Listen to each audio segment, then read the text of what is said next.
We're back with another Dungeon Coach, Dungeon Master breakdown, where I break down session 26 of Curse of Strahd campaign that I'm running.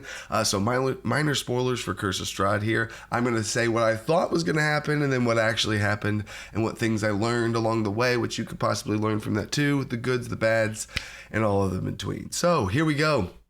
Session 26, I had to start off with a retcon. So not ideal for us Dungeon Masters to have to start off with a retcon, but something happened, and one of the notes I missed in my little Dungeon Master binder, which I did make notes myself for, and you can maybe do it for yourself too, is whenever I have a scene that I'm running or a town that I'm running, I have all the stuff towards the top part and little drop-down menus for that town. And then at the bottom, I have any sort of developmental things, any sort of things that like depend on a trigger of some kind to happen, and then they do first, and then this happens.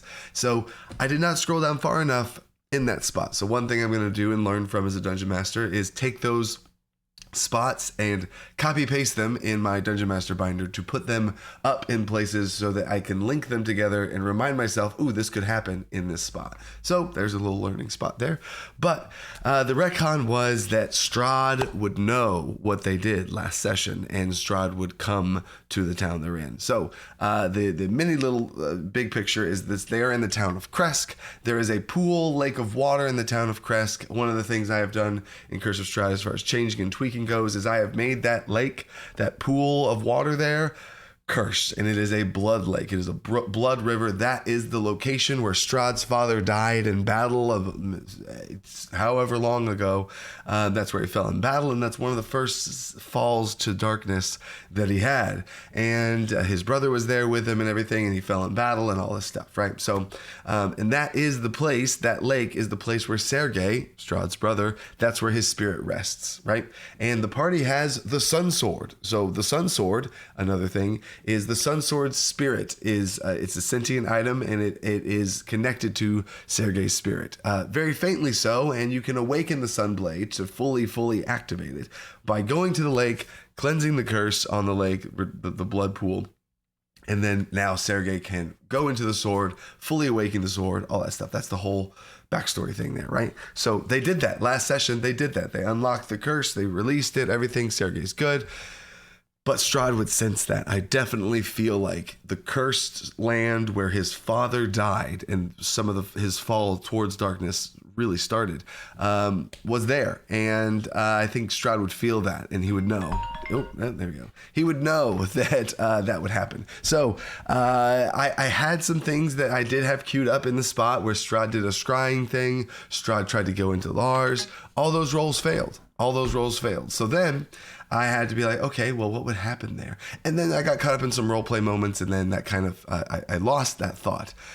So I had to start off this session with a retcon, letting the players know that, like, hey, y'all just did this big thing, but something's going to happen between. Strahd is going to do more than just try and scry on the group and try and possess Lars, because he has control and a pact with Lars, the bard. He would do more. He's going to come there. He's going to be there. So then now I had to have Strahd come there. So late at night, we rewinded a few hours. So it really wasn't a huge retcon. It was just the night before. They left off the session going into the Abbey, right?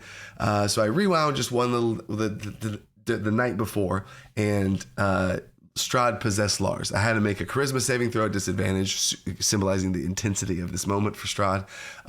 He won, and Strahd has the ability to absolutely possess Lars, the bard, at any moment. It is a player character who actively took a pact from Strahd, becoming his partial warlock patron.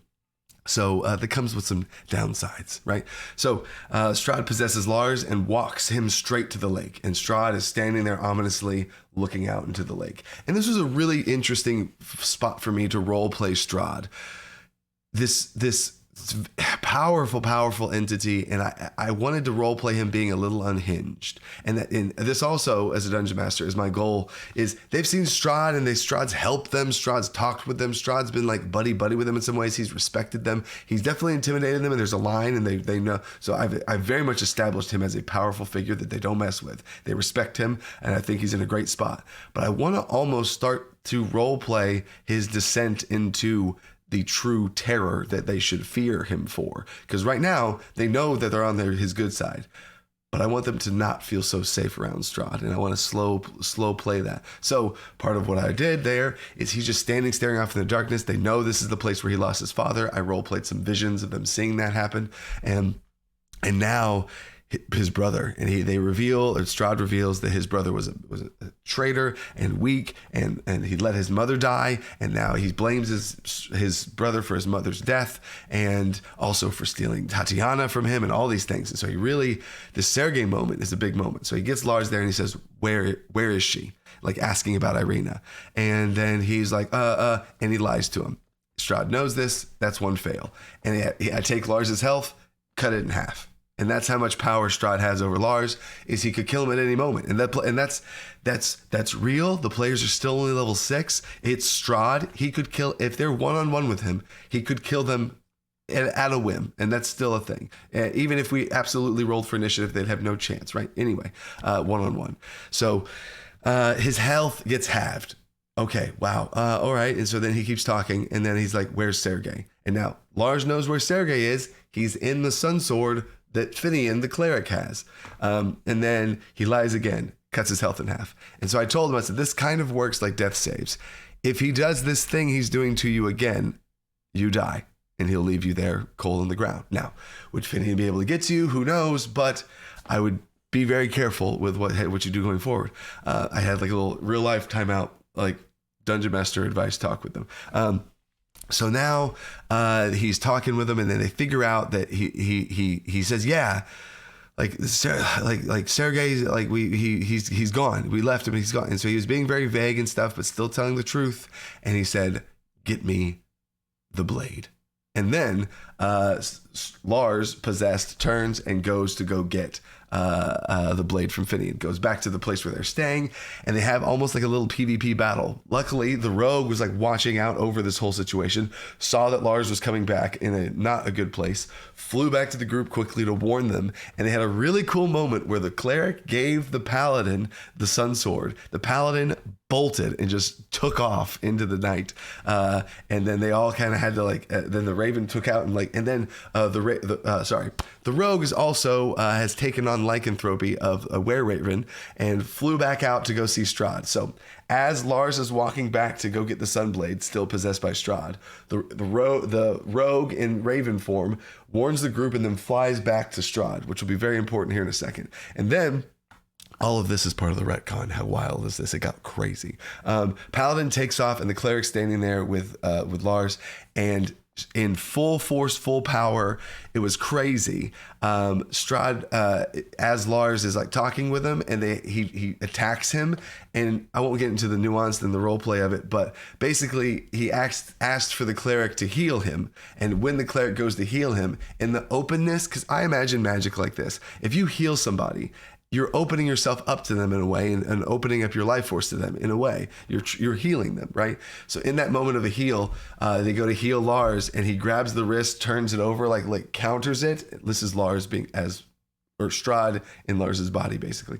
And then necrotic, absolute touch of death type situation onto the cleric. And I said, all right, this is going to be a spell duel. A little bit of inspiration of spell duels from DC20 that I've embedded into D&D now.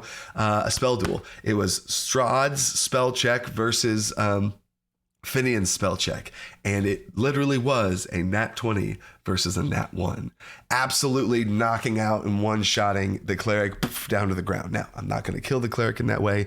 That's not the goal, but dear God, as far as cinematic tones, that was crazy. And then the cleric's arm just goes black and just absolutely drops to the ground.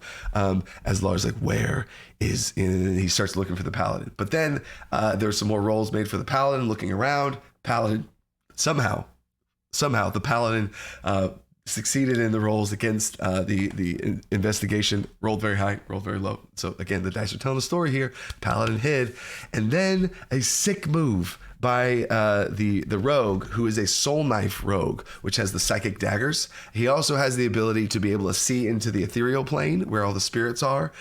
And he used these two combo abilities in a very unique way, where Strahd is standing there staring off into the lake. And he flew back to Strahd. He's like, what is he doing? And I was like, he's just motionless. He says, I want to see into the ethereal plane and see if I can see a tether, but connecting Strahd's spirit that's possessed Lars right now. So I was like, oh, that's sick. That's crazy. And these are the moments in our heads as Dungeon Masters where we have to come up with some stuff of like, what would that look like? And they're my favorite moments. So he shifts in, and I was like, you can see this tether, this ethereal tether linking where Strahd's currently standing, going back and across that you gather towards where Lars was. And he's like, I want to attack that tether with my psychic dagger, my soul knife. Soul knife attacking a soul tether that's... Are you kidding me? Are you kidding me? Do you see the chills? This is crazy. So I was like, yeah, you can attack this. DC 20, give me an attack.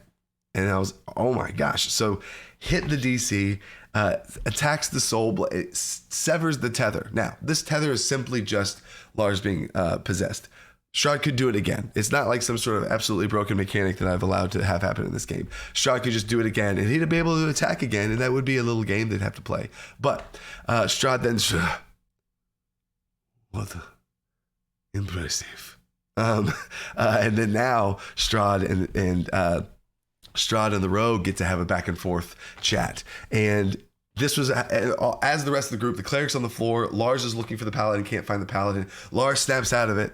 And now it's just down to the Rogue and Strahd. And there was some really, really cool stuff. And Strahd and where he's at roleplay wise, this was some of my favorite roleplay of Strahd, of just this unhinged man with all the baggage of his past and his family drama, his hatred for his brother, his longing for Tatiana and failure there over the course. And I was able to reveal a lot of Strahd lore in this moment in a really tense way. So it was really cool.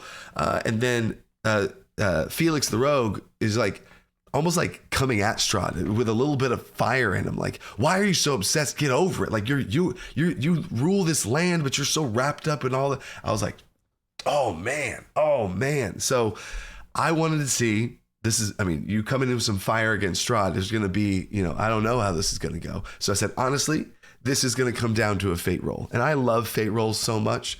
It's an integrated part of DC 20, but with D&D, I've definitely done this as well. I love fate rolls. Anytime there's a spot where I'm like, man, this could go either way. And I want the dice to tell the story of these players making these big, huge moves, right? I don't think this would be a persuasion check on the Rogue. His charisma's bad. His persuasion's not good. Even intimidation. That's not the thing. I want to see he has provoked a possible check for Strahd to make one of two options, right? So I said, low, he's going to be pissed and he may be coming to you, et cetera, et cetera, et cetera. High, you're going to see, your words are going to sit with him and kind of hit him, because there's a lot of truth to what you're saying, and there's a lot of baggage of what Strahd's had, and maybe your words can cut through there. So it made the fate roll 17, which is on the high side. So yeah, he got through to Strahd, at least in some way. But I did not want to end this with, okay, you're right, and then walk away. You can't do that. No. This is still Strahd, the literal BBEG of this entire campaign. So I ended it with a threat. If I ever see that blade, if I ever see anyone holding it, they die. Oh, okay. So, because their whole thing was like, it's gone. They left, they freed him. He's done. He's gone. We don't have him. He's gone. So now, from now on, if Strahd ever sees that blade, then, that's going to be a problem. So, at least now there's another layer of threat and a layer of ominous. And like I said earlier, to roleplay Strahd and start slanting him down that dark path where they don't feel as safe around him. And now at some point they're going to get to a spot where the next time they see him, it's a fight to the death, at some point, right? Not yet, but at some point. So that was the retcon. Woo, buddy, that was the retcon. So then we had to do some stuff in between to connect, fast forward back to the Abbey. And then from here, the rest of the session was... I had planned for a combat at the Abbey, because one thing as a dungeon master I've made note of is we have not had enough combats We've not had enough combats. My group does like combats. We are a little bit light on the combats because they keep avoiding them and they keep navigating around them. We just had one at the winery, but it was a little quick, and they figured out a puzzle, and they did. So that was one at the vineyard. But I really wanted to have another one. I wanted them to have like at least like a 3-round, like a big old combat. Really like, yeah, right? So I was like, at the Abbey, you know what? What if the mongrels folk just go crazy and they just freaking attack them, and I can bring in the flesh golem, and I could just have this be a big combat. So I really set it up to be a big combat. And we get back to the spot, and all these little mongrel folk come out, and then the bard casts fly on the paladin. Paladin flies up away. They leave. They pull back and cast fire on the door. And I was like, okay, well, all right. I guess this won't be a combat either. So then they thwarted the combat, and I also had at some point in the combat that the abbot would come in and break up the combat, right? So I read the room, and I could have tried to run off some sort of rounds of combat where the mongrel folk are like crawling at the door or something, and the golem's like smashing through stuff. No, never mind. Abbot comes out, stop, and stop, like this robotic, weird, creepy abbot person. And then they meet the abbot, and this scene went a little different than where I thought it would go. The abbot I tried to play the abbot as a neutral as possible, absolutely down the middle neutral, as far as this creepy, weird, robotic sounding person, very blank speech, and like no emotions whatsoever, unless you interrupted him or questioned, and then he would, anyway. So he had a crazy plan. The crazy plan is I took this Lunch Break Heroes, I believe. I had this idea of the Vasilka, this flesh golem that he's stitching together to be the bride of Strahd, is missing a face, and he needs a face, and he wants the face of any female party members or any key female NPCs, or especially Irina. They did not bring Irina along with them, but he reveals this plan, asks the cleric of the group, do you like your face? And that was ended up being a funny and creepy little roleplay moment there. But they ended up chalking up the abbot to just a psycho weirdo. Not the most dangerous as far as a threat to fight, but okay, we're just going to chuck this up. Okay, and we're going to get out of here. And they got out of there. And then fast forward now, they went to Vallaki and were able to travel back to Vallaki. Arriving at Vallaki, and we're able to kind of get caught up on a bunch of old stuff from Vallaki. I have a little, in my main Dungeon Master binder, I have a little section of things to keep up to date on, things that are happening in the background, just in case they go back to places they've been before. And Vallaki had a bunch of things there. They found out that Isaac, in my Curse of Strahd, Isaac, the bodyguard of the Burgomaster, Isaac's soulless body is the body of Sergei. I know that's a wild one right there. But Sergei's spirit is in the lake. Sergei's body is Isaac, which also explains Isaac's infatuation with Irina. And then if you reunite them, you could revive Sergei. But they find out that they had that thought too. They're like, oh, whoa, Isaac's body's dead. They knew that Isaac was going to be assassinated. Too much time had passed, and he was assassinated. And his lifeless body was killed. So that was now like, all right, well, I guess that whole thing's gone, which I'm ultimately glad with, especially with Irina and Lars's character, Lars the Bard, the player character, being together now. Sergei coming back in that way, I wasn't really wanting to have happen anyway. So they got up to speed, and then Lars hunted down this hag. In order to break the curse of Strahd over Lars, and this possession thing he keeps doing and all the stuff that he can do to Lars, he has to go and kill the hag one-on-one with no help, right?